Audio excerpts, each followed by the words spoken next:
اب آ رہا ہے آج کے دور کا موسٹ کریٹیکل ایشو، اور وہ ہے قیام اللیل، جس کو عرف عام میں تراویح کہا جاتا ہے، جیسے لیلۃ القدر کو شب قدر کہا جاتا ہے۔ قیام اللیل کا مسئلہ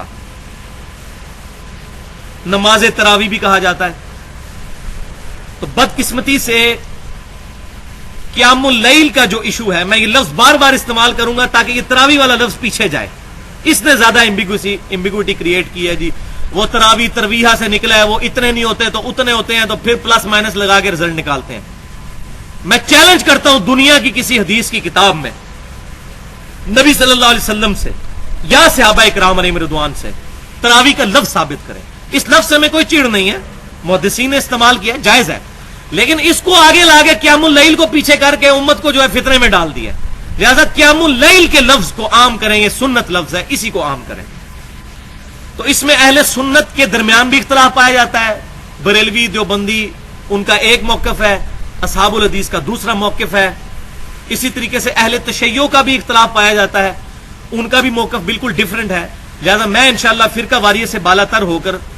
حق بات پہنچاؤں گا، چاہے اس میں کسی بھی مکتبہ فکر کو بات بری لگے۔ جو حق بات ہے وہ انشاءاللہ آج اس معاملے میں بھی نئے نئے انکشافات ہوں گے، جو میں نہیں کر رہا، پہلے کے ہی لکھے ہوئے کتابوں میں چھپاتے تھے مولوی، میں انشاءاللہ بیان کر دوں گا، آپ جا کے خود چیک کر لیں اور ان مولویوں سے پوچھیں کہ انہوں نے یہ باتیں کیوں چھپائی ہیں امت سے۔ تو الحمدللہ 12 صحیح الاسناد احادیث کی روشنی میں انشاءاللہ ہم اس کو کور کریں گے تراویح کے مسئلے کو۔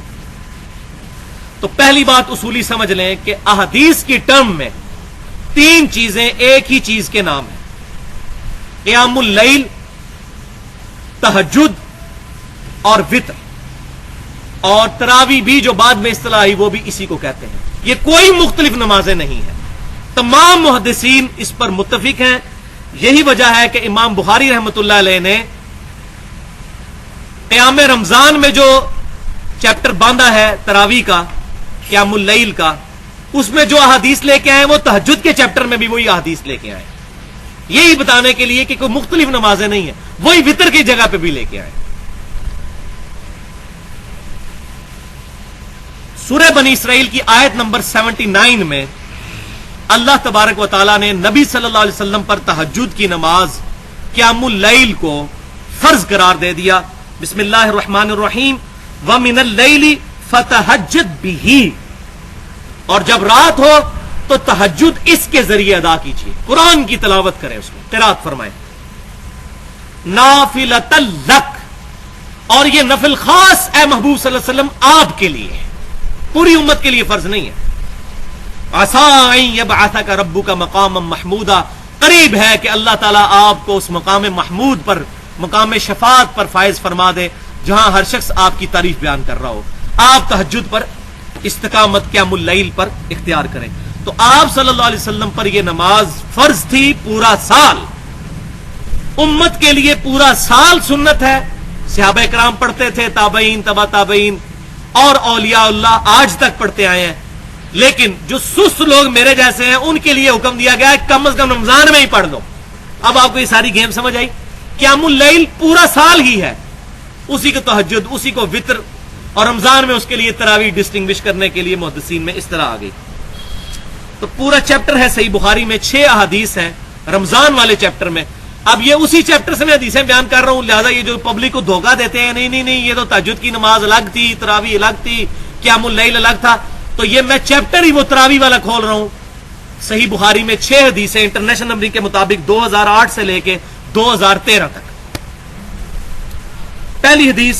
صحیح بخاری اور مسلم کی متفق علیہ حدیث کہ ابو سلمہ بن عبد الرحمن رضی اللہ تعالیٰ عنہ نے سیدہ عائشہ سے پوچھا، اما جان یہ بتائیے کہ نبی صلی اللہ علیہ وسلم کی رمضان کی قیام اللیل کس طرح ہوا کرتی تھی، رات کی نماز رمضان میں، کیونکہ رمضان میں تو پرٹیکولر حکم ہے عبادت کرنے کا، رات کو جاگنے کا۔ تو سیدہ عائشہ رضی اللہ تعالیٰ عنہ نے کیٹاگوریکل مینشن کیا ایک ہی جملے میں کہ بیٹا رمضان ہو یا غیر رمضان، نبی صلی اللہ علیہ وسلم 11 رکعتوں سے زیادہ نہیں پڑھا کرتے تھے۔